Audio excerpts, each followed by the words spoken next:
Hey y'all, it's Anime K-Man, and today I'm going to be reviewing episode 80 of Gegege no Kitarou, and that's just have a recommendation. If y'all haven't seen this episode yet, I advise y'all to just pause the video, watch the Gegege no Kitarou episode, and then if y'all really love watching my live reactions, I also recommend watching my live reaction while watching the episode, then coming back to the review.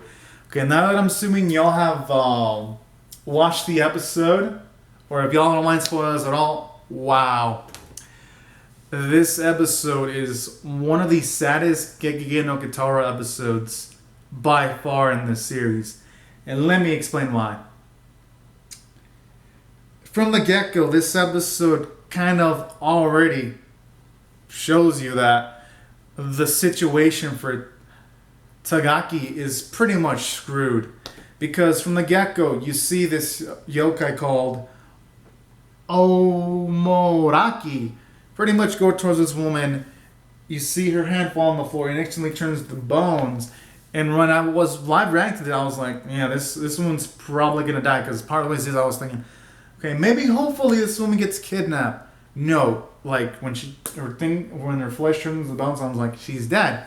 But then afterwards, you see the woman later, and then a small part of me is, I didn't mention live reaction, but a small part of me is thinking, oh, maybe she's just possessed.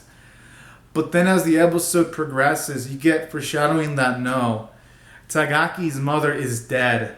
And like the way this episode slowly builds towards it, where you see Tagaki like look at his picture of his mother, it was already a telltale sign that the mother was dead, but at least on the inside I was kind of like hoping that wasn't the case. But as the episode progresses, and then you see, Onmoraki pretty much draining Tagaki, and then you see Kitarou and Kachik show up in time to try to save him. That's when it's all revealed that no, his mother is truly dead, and that right there sets the tone for this episode, because afterwards, this episode has like a, how do I say it? It's got like a sad, got like a sad, somber tone for the rest of it, and I, you know what, I kind of like it because it made me feel sad, and part of what made it work is that during the episode you got to see how much of a sweet kid Tagaki is, you know. In this episode you can see how much he really loved his mother and all that, and dang. So from a story standpoint, I thought this episode did great because it introduced the conflict of Moraki pretty straining straining people's life forces, and it's resolving the situation. But the way this episode does it from a story standpoint, it shows you another situation where Kachik and Kitarou, they did not take on this yokai through sheer force. It was really a collaborative effort between Kitarou, Kachik, Mana, and Tagaki and Daddy Eyeball pretty much collaborating just to take down this yokai, and that's what I really love about this episode, because it helps also hone in on the themes of Gegege no Kitarou, where humans and yokai can work with each other and all that. And I like how that message is kind of like shown through visually when you have Tagaki pretty much finish up the drawing so that he can seal Onomoraki. And I like how this actually came through some character growth with Tagaki, because you kind of had the signs of like depression there, where at first you don't acknowledge the situation, but then slowly you accept it. And I kind of like how it also kind of had that arc too, where at the end of it, he acknowledges the situation. And that was really sad when you see him crying after they take down this yokai, because afterwards he is going to have to go to an orphanage, and it really ends on a sad note and all that.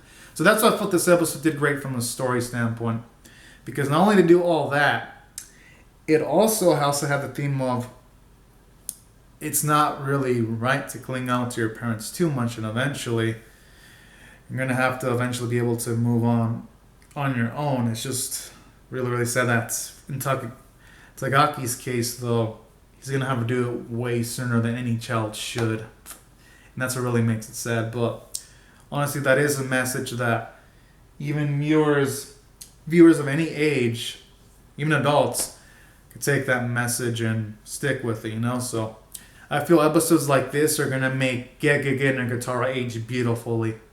And that's what I also liked about this episode. Its message could apply to like almost any era.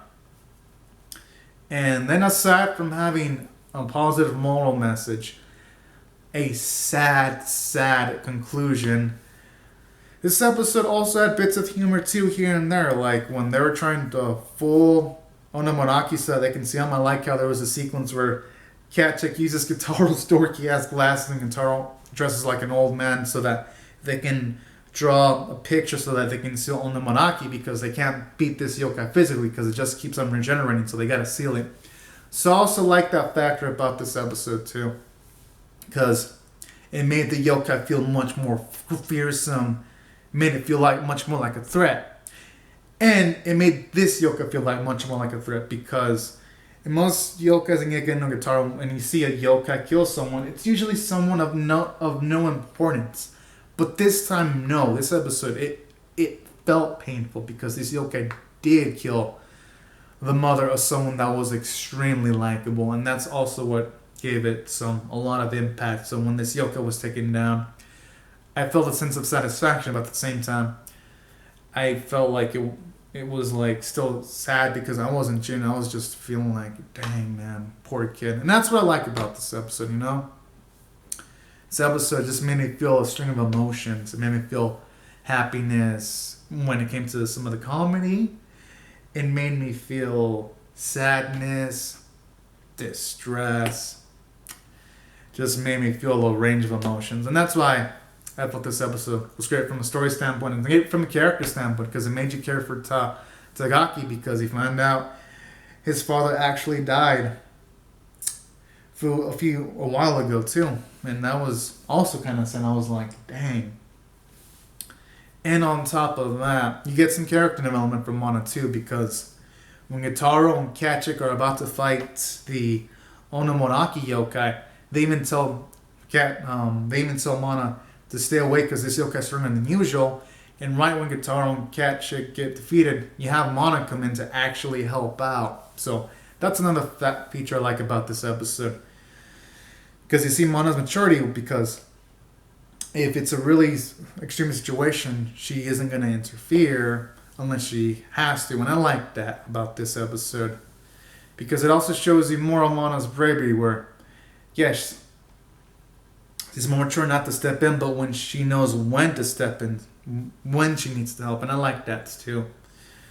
And that's why I thought this episode had some pretty good character development. And you also had Daddy Ayaba participate too, because when Kitarou was fighting the Onomoraki yokai, he was actually analyzing its weak points, and I really love that too, getting him more actively involved in the plot. And that's why I felt the script in this episode was powerful. Animation art were beautiful. Some of the best animation I've seen in the series, especially Kitarou's facial expressions when he was in pain. I loved it. Or when Tagaki was crying, it just pained me to see it. In a good way though, because it was so visually well done.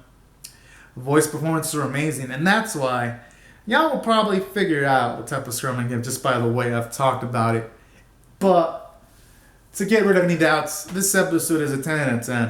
I honestly cannot give it anything less. It was that amazing. It was by far one of the best Gegege no Kitarou episodes. By far. Toei did another masterful job. So anyways, y'all, these are my thoughts on Gegege no Kitarou episode 80. Be sure to comment out your thoughts on how you felt about my reaction in the comment section below or the episode itself. Share the video, comment, subscribe, and I'll see you guys later if you come back for more. Alright, y'all. Thank you so much for watching. Have a great and safe day. Bye-bye.